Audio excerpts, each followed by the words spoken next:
Correlation does not imply causation basically just means that just because two things have some sort of relationship or association does not mean that one of those things caused the other.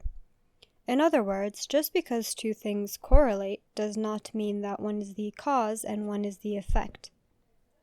I'll give two examples of this, one where it is easy to disprove causality and one where it is not. In example 1, it is easy to deduce that the increase in ice cream sales was not the cause of the increase in sunglasses sold, but there is a cause for the increase of both ice cream and sunglass sales. What is it? Well, it's because it's summer. So summer is the cause and the increase in ice cream and sunglasses sales is the effect. This is a pretty basic example to illustrate the correlation does not imply causation principle. Let's consider another example. In example 2, it's not as easy to establish or disprove causality.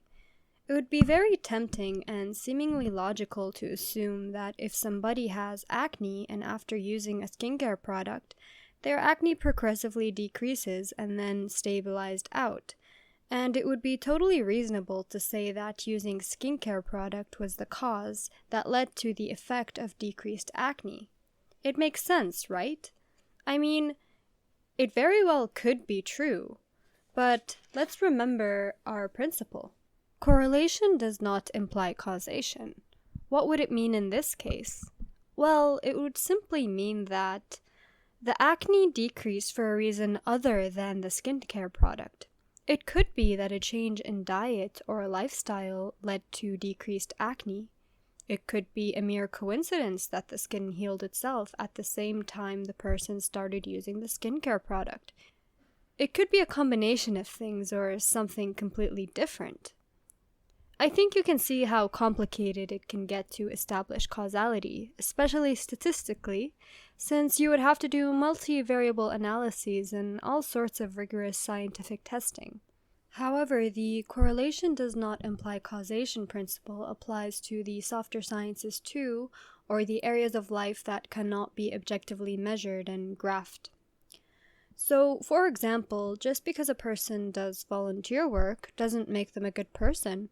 Or, just because a person gets bad grades doesn't make them an incapable student. There's plenty more examples to give here, but the main purpose of this video is just to shed light on the correlation does not imply causation principle in all of its dimensionality. The intention here is just to point out how important it is to never assume that correlation implies causation, no matter how logical and useful such an assumption may seem to be at first glance. It's really powerful to train the mind to think more critically and deeply about these things. Otherwise, all sorts of frameworks can become filled with logical fallacies, cognitive biases, and faulty assumptions. It often proves to be quite valuable to suspend judgment on the matter until there is a rigorous intellectual argument backing whatever claim is being posed.